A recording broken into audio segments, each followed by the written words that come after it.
निधिवन मथुरा शहर के वृंदावन धाम में एक सुंदर वन है, जिसे वृंदावन अर्थात तुलसी जी से घिरा हुआ एक सघन वन। ग्रंथों में निधिवन को बेहद ऐतिहासिक, धार्मिक एवं पवित्र स्थल माना गया है, क्योंकि निधिवन भगवान श्री कृष्ण की लीला स्थलियों में से एक है, जिसे ग्रंथों में निकुंज वन भी कहा गया है। निधिवन श्री राधा की अष्ट सखियों में खास सखी के अवतार स्वामी हरिदास जी की साधना स्थली है।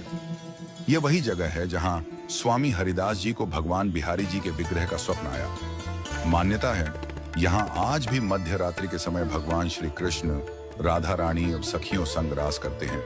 यहाँ तुलसी के विराट वृक्ष हैं, मानो जैसे सखियां खड़ी हों। निधिवन की संध्या आरती ही दिन की अंतिम आरती होती है, क्योंकि संध्या आरती के बाद यहाँ कोई नहीं रहता। इसीलिए निधिवन के पट संध्या आरती के बाद बंद कर दिए जाते हैं, जिसकी वजह से यहाँ रहने वाले सभी पशु पक्षी निधिवन छोड़कर स्वतः ही चले जाते हैं।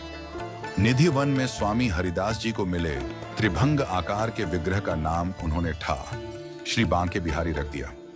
बांके बिहारी जी को हरिदास जी ने सर्वप्रथम निधिवन में प्रतिष्ठित किया था, जिनको आज अनगिनत लोगों के इष्ट देव के रूप में पूजा जाता है। पौराणिक कथाओं में वर्णित है कि बादशाह अकबर भी स्वामी हरिदास जी का संगीत सुनने के लिए अपना वेश बदलकर निधिवन में आए थे। निधिवन वह वन जो चारों ओर से तुलसी से घिरा हुआ घना वन है, जिसमें तुलसी और मेहंदी के पेड़ एक दूसरे के साथ खड़े देखे जा सकते हैं। तुलसी के इतने विशाल पेड़ सिर्फ निधिवन में ही पाए जाते हैं, जिनकी डालियां ऊपर की ओर न बढ़कर नीचे की ओर विकसित होती हैं। जबकि इन पेड़ों में न तो कभी पानी दिया जाता है और न ही इनकी पूजा की जाती है। इसके बावजूद ये हमेशा की तरह एक जैसे हरे भरे रहते हैं। ग्रंथों में लिखा हुआ है कि निधिवन ही वह जगह है जहां श्री राधा कृष्ण मध्य रात्रि तक रास किया करते थे। शास्त्रों में कहा गया है कि निधिवन में दिन की अंतिम आरती होने के बाद यहाँ के सभी द्वार बंद कर दिए जाते हैं, क्योंकि ऐसा माना जाता है कि श्री कृष्ण और राधा के स्वरूप था। श्री बांके बिहारी दिन ढलने के बाद रात्रि में निधिवन आकर श्री राधा और उनकी सखियों संग रास रचाते हैं। यह रास प्रत्येक रात्रि से प्रारंभ हो मध्य रात्रि तक चलता है।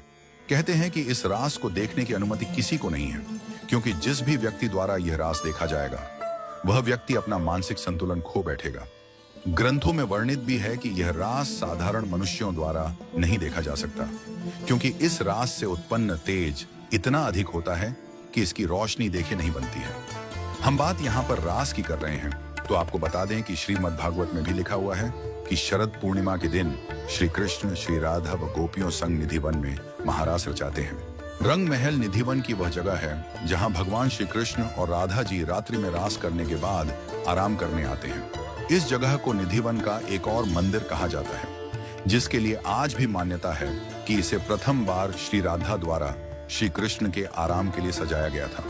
इसलिए यह प्रथा तब से आज तक चली आ रही है। दिन की अंतिम आरती के बाद जब मंदिर के पट बंद किए जाते हैं, तो मंदिर में स्थित रंग महल में चंदन की शैया स्थापित है, जिसे प्रतिदिन मंदिर बंद होने से पहले फूलों से गोस्वामियों द्वारा सजाया जाता है और साथ में श्री राधा जी के लिए श्रृंगार का सामान भी रखा जाता है। रंग महल को सजाते समय उसमें एक चांदी का पानी का लोटा भी रखा जाता है, ताकि जब भगवान को रास करके थक जाने पर प्यास लगे तो वह पानी ग्रहण कर सके। इनके सभी चीजों के साथ साथ मंदिर के रंग महल में पान का बीड़ा, फल, सुपारी, दांतुन, गजरा आदि सभी चीजें व्यवस्थित तरीके से वहां पर सजा दी जाती हैं और मंदिर के पट बंद कर दिए जाते हैं। जब भोर में मंदिर के पुजारियों द्वारा मंदिर के कपाट खोले जाते हैं, तो उन्हें रंग महल का सभी सामान अस्त व्यस्त मिलता है और सजाई गई चंदन शैया पर सलवटें पड़ी मिलती हैं, जिससे जाहिर होता है कि रात्रि में यहाँ कोई आया, फिर उसने इन सभी चीजों का प्रयोग किया और मंदिर के कपाट खुलने से पहले वहां से चला गया। हम आपको बता दें कि जब भी आप निधिवन देखने जाएंगे तो वहां पर आपको एक कुंड भी देखने को मिलेगा। इस कुंड को ललिता कुंड कहा जाता है।